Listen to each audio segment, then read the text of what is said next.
ఎక్కడైనా అబ్బాయా మా నాయన రోజు మందాగేది. నాకో పెగ్గే అబ్బాయా. ఏ అబ్బాయా,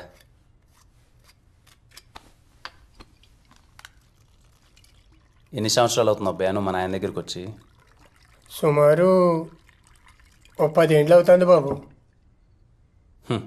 అంటే నేను మాట్లాడడం మానేసినప్పటి నుంచి నన్ను అందరూ అడుగుతుంటారు అబ్బాయ, ఎందుకు రాను మీ నాయనతో మాట్లాడట్లేదు అని, అమ్మతో సహా. కానీ ఎవరికి చెప్పాలనిపించలేదు. కానీ ఈరోజు నువ్వు నాయనతో ఎందుకు బాబు నువ్వు మాట్లాడట్లేదు అంటుంటే చెప్పాలనిపిస్తుంది అబ్బాయ. మన దగ్గర అన్నీ ఉన్నప్పుడు చుట్టూ అందరూ ఉంటారు అబ్బాయ. కానీ మా నాయన దగ్గర ఏమీ లేదని తెలిసి 10 సంవత్సరాల నుంచి ఆయన్ని కంటికి రెప్పలా కాపాడుకుంటున్నాం.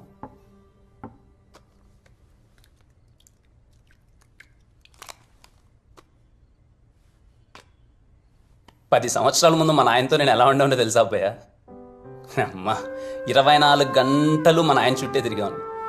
ఆయన తినిపిస్తే కానీ తినేవాడిని కాదు, ఆయన పక్కన తప్ప నిద్ర పట్టేది కాదు, ఆయన దువ్వితే కానీ దువ్వించుకునేవాని కాదు, ఆఖరికి నిక్కర్లు కూడా ఆయన వేయిస్తే కానీ వేయించుకునేవాని కాదు. అంత పిచ్చి అబ్బాయి నాకు మా నాయన అంటే, అంత పిచ్చి.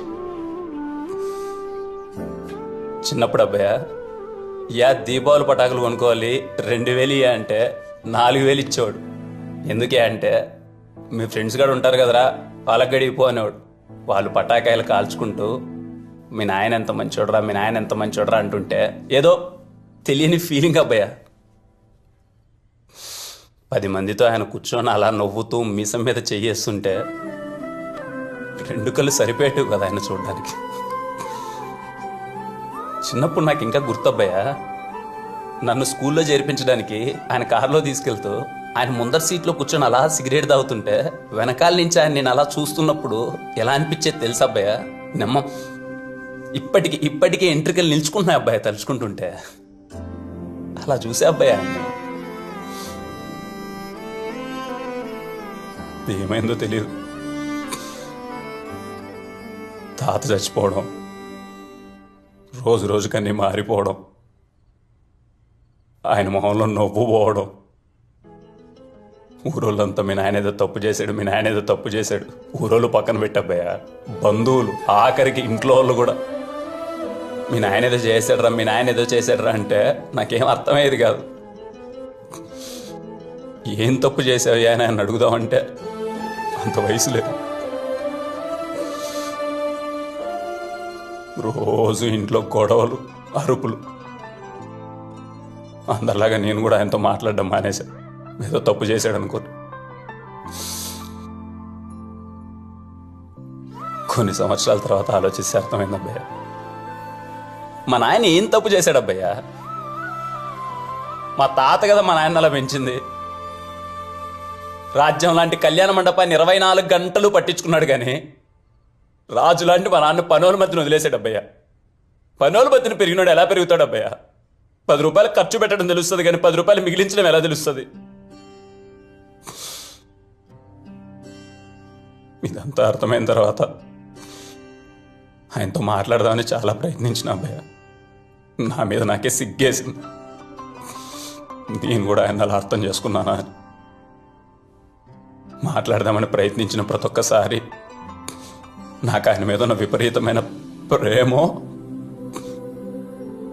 లేక ఆయన మీద ఉన్న గౌరవమో ధైర్యం సరిపోయేది కాదు. చాలా మంచోడు అబ్బాయి మన ఆయన.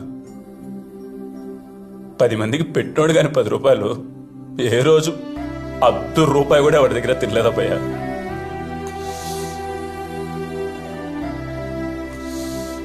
అందుకే అప్పుడే డిసైడ్ అయిపోయినా అబ్బయ్య, అంటే అమ్మా మా నాయన నేను చిన్నప్పుడు ఎలా అయితే చూశానో మళ్ళీ అలా చూడాలనుకున్నా అబ్బయ్య.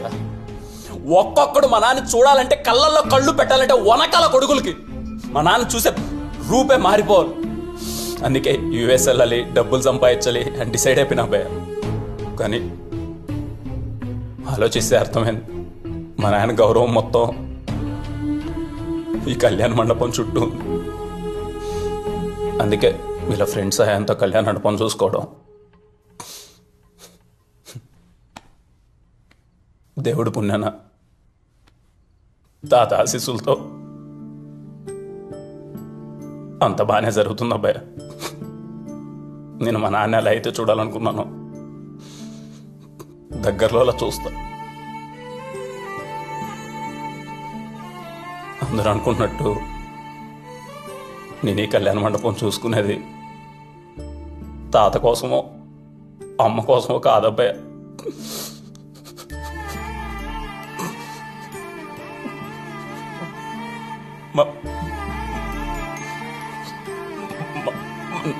నాన్న కోసం ఆయన ఎలా ఉండాలి.